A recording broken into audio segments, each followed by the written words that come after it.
We got that from Buster Keaton. Of course. Yeah. And on the script, the most fanciest set you could ever see. That's the description. But we didn't have money. And like we had a problem with the art department. One of the designer didn't want to do it. She like bailed out.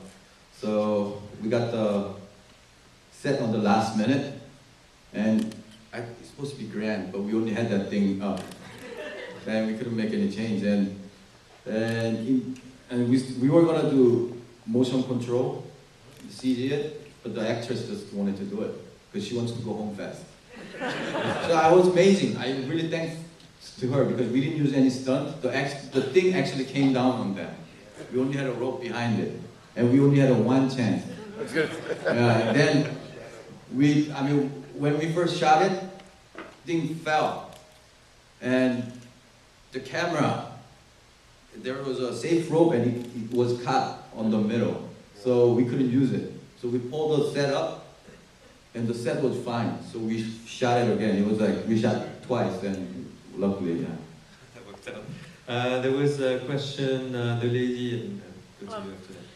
So at the end, you see that, you know, the instructional guy says, use men for what they're good for, and then they step out of the car. But it feels like she didn't get to be a director anymore. Is that part of your criticism of like, she really can't be a woman director in a Korean scene? See, that's a big mistake that I made, because like that was that thing was supposed to be a con, the advertising award thingy on the script. Oh, yeah. We couldn't go to con, so we shot it, and it's supposed to be her like award ceremony, and he's just there. Okay. Then I thought people could hear it, but nobody got it. So I had few feminist people, writer, talking bad about it in the end. So it's all princess story. Yeah. But that's not what you meant. No, it wasn't my intention though. It was like her successful moment that he was there. Yeah, but yeah, I thought people did. Yeah, it was my bad. Thank you. Right in the front. Well, I think you used a lot of great wacky techniques that really make the thing succeed, and obviously we see all your references and stuff. Did you? But there were some things that were censored. I'm assuming that wasn't your choice. But can you talk a little bit about why certain things? And if this had been an American comedy, do you think you would have pushed it even further and made it more raunchy? Because I see where you were going, but I think in Korea you pulled back. And yeah, because especially the end when the dog had a blue ball, and I had to fight for it. But it was a longer scene with her. I mean, his ball blowing up is like more shining and more. And we have more reaction of like people like, whoa, blue ball, and we have like, yeah, and I had to cut it out because. Yeah. So that was censored. Yes. And it's not by government, but to like distribution company, and the investor thought it was offending to the female audience. the second part was, of course, if you had a chance to make an American, not necessarily a version of this, but an American comedy, would you push it a lot further? Oh yeah, oh yeah. What's that? Oh yeah. Oh, yeah. I love Hangover. I want to do something like that.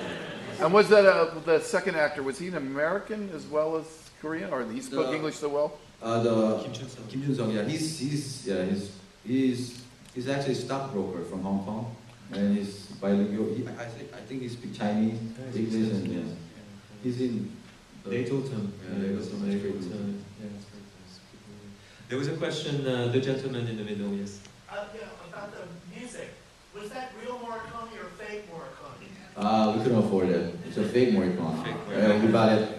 Yeah, they sell it on. Yeah, they sell it on the music studio. We bought it legally, so it's fake. I'm sorry. Oh yeah. Maybe one last question, and then we have to wrap up. The gentleman right here. This is a very different movie. Did you scare your investor? Yeah, I did. What were their first reactions, and how did you convince them to finish this film? Like, at what point did they realize that this was going to be very, very different? I think everybody thought it was a. Have you seen what's the name called here? The Minyeon은 괴로. It's like one of the 200-pound beauty. Yeah, it's like one of the most successful like romantic comedy in Korea. Everybody thought it was something like that. And I'm really thankful to my investor because they fund this film because like it was really hard to get a fund. And they actually did it and they were doing really big film, so nobody came to the set. So we pretty much had like all the freedom we had. So we shot all these things and in the editing room, I showed it to the investor and it was like silent. I could hear like, there was a the dog cafe below the editing room. I could hear dogs barking. Just dead silent. And I mean, you know, I was expecting something like that. Then we had a lot of, what do they call it, focus group screening with the no CG, it's all blue screen. Actually, it was funnier than this one because like you see all these staff doing like walking around the back, like standing with the blue screen.